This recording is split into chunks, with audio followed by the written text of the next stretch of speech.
جسم تھکا ہوا ہوتا ہے 20 رکعت پڑھ کے، اور وہ 140 رکعت نماز طواف کے پڑھتے تھے، باقی اعمال اس کے علاوہ تھے. وہ بھی انسان تھے مگر ایک شوق تھا. پھر تلاوت کرنے والے ایک قرآن مجید روزانہ تلاوت کرتے تھے. ایسے لوگ دنیا میں گزرے ہیں. میرے استاد تھے، بچپن میں نے ان سے قرآن پاک پڑھا. حافظ قرآن تھے، حافظ فتح محمد ان کا نام تھا. میں ان کے گھر جا کے ان سے قرآن پاک پڑھا کرتا تھا. ان کی عادت تھی ایک قرآن مجید روز مکمل کرنے کی. جب ان کو دیکھا ان کے ہونٹ ہل رہے ہوتے تھے اور وہ بیٹھے قرآن پڑھ رہے ہوتے تھے. اچھا، کوئی ٹینشن نہیں ہوتی تھی. یہ نہیں تھا کہ کوئی ملنے آیا تو بڑے غصے میں ہوں، میرا معمول خراب ہو رہا ہے، میری تلاوت نہیں ہو رہی، فلاں ہو رہا ہے، مجھے مت ملو، مجھے یہ نہ کرو، میرا ٹائم خراب. وہ پتہ نہیں چلنے دیتے تھے کسی کو. کوئی آتا تو تلاوت موقوف کر کے اس سے بات چیت کر لیتے، اور جب چلا جاتا تو پھر تلاوت شروع کر دیتے. مگر روزانہ عصر کے قریب ان کا قرآن پاک ختم ہو جاتا تھا. میں چونکہ بہت چھوٹا تھا، میری عمر شاید اس وقت 2 سال 3 سال تھی، تو یہ وہ وقت تھا کہ میرے پاس پورے محلے کا ملٹیپل ویزا تھا. کھیلتے کھیلتے جس گھر میں چاہتے ہم داخل ہو جاتے. ہر گھر سے محبتیں ملتی تھیں، کھانے کی چیزیں ملتی تھیں، پیار ملتا تھا. تو میں استاد جی کے گھر جو ہے گیا تو میں نے عجیب منظر دیکھا.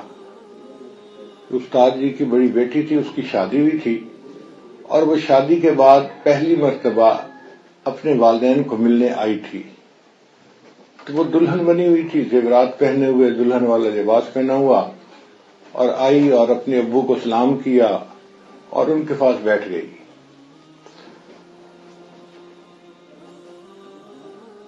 انہوں نے اپنی بیٹی سے 1 منٹ بات کی. بیٹا آپ ٹھیک ہو، خیریت سے ہو، کوئی پریشانی تو نہیں ہے؟ انہوں نے کہا نہیں ابو، میں بہت خوش ہوں اپنے ہسبینڈ کے ساتھ. تو انہوں نے پھر قرآن پاک کی تلاوت شروع کر دی. تو بیٹی نے کہا ابو میں اتنی دور سے آئی ہوں آپ کو ملنے کے لیے، اور آپ سے مجھ سے کوئی بات ہی نہیں کر رہے. بیٹی میں نے آپ سے خیریت تو پوچھ لی، اب جو فارغ وقت ہے وہ میں اللہ کا قرآن ہی پڑھوں گا، نہ بیٹھ کے کیا گپیں لگاؤں گا. یعنی اپنے گھر کی اپنی بیٹی کے ساتھ بھی کوئی فالتو بات نہیں کرتے تھے، ہر وقت قرآن پڑھتے رہتے تھے. اس طرح وہ ایک قرآن پاک روز پڑھ لیا کرتے تھے. اس وقت بھی الحمدللہ ہماری اپنے تعلق والے لوگوں میں 5 عورتیں ایسی ہیں جو روزانہ ایک قرآن مجید کی تلاوت کرتی ہیں. میں نے ان سے پوچھا کہ آپ کا معمول کیا ہے؟ اس نے کہا حضرت میں جب ناشتہ کروا کے بچوں کو اسکول بھیج دیتی ہوں، ہسبینڈ کو دفتر بھیج دیتی ہوں، تو اپنا ناشتہ کر کے میں قرآن پاک لے کے مصلی پہ بیٹھ جاتی ہوں، اور مغرب سے پہلے پہلے میرا پورا قرآن پاک مکمل ہو جاتا ہے. اور یہ بڑی عمر کی عورتیں بھی نہیں ہیں. ان میں ایک عورت ایسی بھی ہے جو بہت ینگ ہے. وہ تو ہم آسٹریلیا گئے تب ہمیں پتہ چلا، اس کے والد اس کے خامن نے ہمیں گھر ناشتے کی دعوت دی. تو ہم ناشتہ کر رہے تھے تو اس کے خامن نے سٹوری سنائی کہ جی میری وائف کی عمر 32 سال ہے، ینگ لڑکی ہے، اور اس کو بریسٹ کینسر ڈائگنوز ہو گیا، اور ڈاکٹر نے کہہ دیا کہ جی 1 سال کے اندر اندر اس کی ڈیتھ ہو جانی ہے، کیونکہ کینسر بہت پھیل چکا ہے، اور اگر تم یہاں اس کو دفنانا ہے تو یہاں انتظام کر لو، اور اگر اپنے ملک دفنانا ہے تو پھر وہاں اس کو لے جاؤ، کیونکہ یہ اب آخری گھڑی ہیں. کہنے لگا پریشان تو میں بہت ہوا. میں نے گھر آ کے اپنی وائف کو بتا دیا، میں نے چھپایا نہیں. میں نے کہہ دیا کہ بھئی کینسر ہے اور وہ پھیل چکا ہے، اور ڈاکٹر کہتے ہیں کہ شاید سال کے اندر ڈیتھ ہو جائے. کہنے لگا کہ بیوی نیک نمازی تھی. کہنے لگی کوئی بات نہیں، اللہ نے قرآن مجید میں شفا رکھی ہے، میں روز قرآن مجید ایک پڑھوں گی اور دعا کروں گی، اللہ مجھے شفا دے دیں گے. کہنے لگا آج 4 سال گزر گئے ہیں، میری وائف روزانہ ایک قرآن مجید پڑھتی ہے اور اپنے آپ کو دم کر لیتی ہے، اور اللہ نے اس کو صحت دی ہوئی ہے.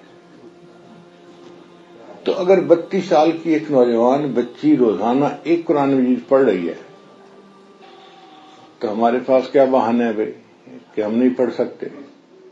اور ہماری حالت تو یہ کہ ایک پارہ بھی نہیں پڑھتے روز. ایک قرآن مجید تو 30 پاروں کی بات ہے نا. تو یہ پرائرٹی کی بات ہوتی ہے اور اپنی ہمت کی بات ہوتی ہے. میں نے اپنے والد صاحب کو بچپن سے دیکھا کہ وہ ایک منزل قرآن پاک روزانہ پڑھتے تھے. ایک منزل کا مطلب یہ کہ 30 پاروں کی 7 منزلیں اللہ نے بنائی ہیں. تو وہ ایک منزل روزانہ پڑھتے تھے اور ہر 7ویں دن ان کا قرآن پاک ختم ہوتا تھا. میں نے پوری زندگی ان کا یہ معمول دیکھا.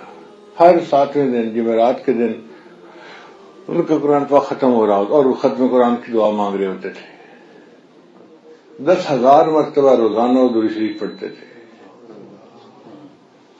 ہم بھی یہ اعمال کر سکتے ہیں، اس میں کوئی مسئلہ نہیں ہے.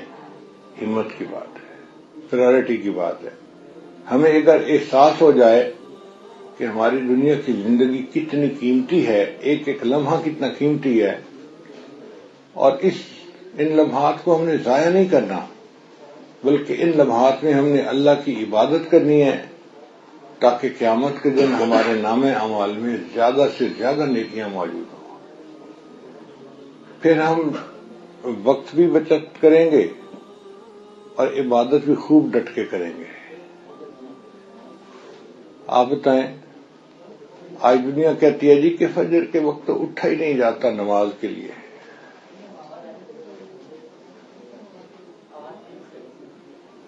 اگر اعلان کر دیا جائے کہ جی آج فجر کی نماز جو بندہ مسجد میں آ کر پڑھے گا اس کو 10,000 روپے کا چیک ملے گا، تو بتائیں پورے محلے کے لوگ پڑھنے آئیں گے یا کوئی رہ جائے گا؟ تو 10,000 ملنے کا جب توقع تھی تو بیمار بھی اٹھ کے آ گئے محلے کی مسجد میں نماز پڑھنے کے لیے. اور اگر یہ کہیں کہ جی 1 لاکھ روپیہ ملے گا آنے والوں کو، تو جو بہت ہینڈی کیپڈ ہوگا نا، لنگڑا لولا بالکل نہیں چل سکتا، وہ بھی مسجد پہنچا ہوا ہوگا. تو جی آج مسجد میں نماز پڑھنے والے ہر بندے کو 1 لاکھ روپیہ ملے گا.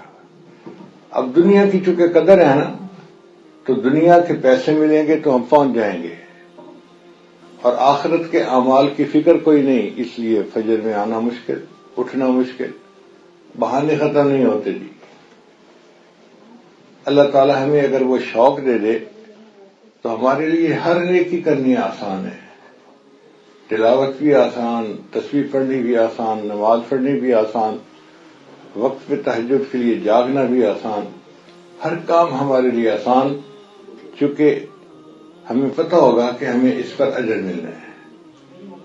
آپ دیکھیں ایک بندہ سیکورٹی گارڈ ہوتا ہے، ساری رات جاگ کے گزارتا ہے، سردیوں کی لمبی راتیں جاگ کے گزارتا ہے. کیوں بھائی؟ سارے لوگ سوئے ہوئے ہوتے ہیں، یہ اکیلا بیٹھا ہوتا ہے گلی میں اور ٹھنڈی ہوا بھی چل رہی ہوتی ہے، مگر یہ سوتا نہیں ہے. کیوں؟ اس کو مہینے کے بعد 5,000 روپے تنخواہ ملنے کی توقع ہے. تو 5,000 روپے اگر تنخواہ ملتی ہو مہینے کے بعد تو ساری رات جاگ کے اس کا وقت گزار دینا آسان ہوتا ہے. اگر ہمیں تہجد پر اجر کی امید ہوتی تو کیا ہمارے لیے رات کے آخری پہر میں تہجد میں اٹھنا کوئی مشکل کام ہوتا، یا فجر کی نماز کے لیے اٹھنا کوئی مشکل کام ہوتا؟ ہم بھی اٹھ جاتے اور تہجد پڑھتے. پھر ہمیں احساس ہوتا کہ ہم اگر یہ عبادت کریں گے تو اللہ ہمیں اس پر اجر عطا فرمائیں گے. تو اس لیے یہ دل میں اہمیت کی بات ہے. جب اہمیت آ جاتی ہے پھر انسان کے لیے عبادت بھی آسان ہو جاتی ہے، کوئی مشکل نہیں رہتی. چنانچہ ہمارے اکابرین رات کو عبادت میں گزارتے تھے.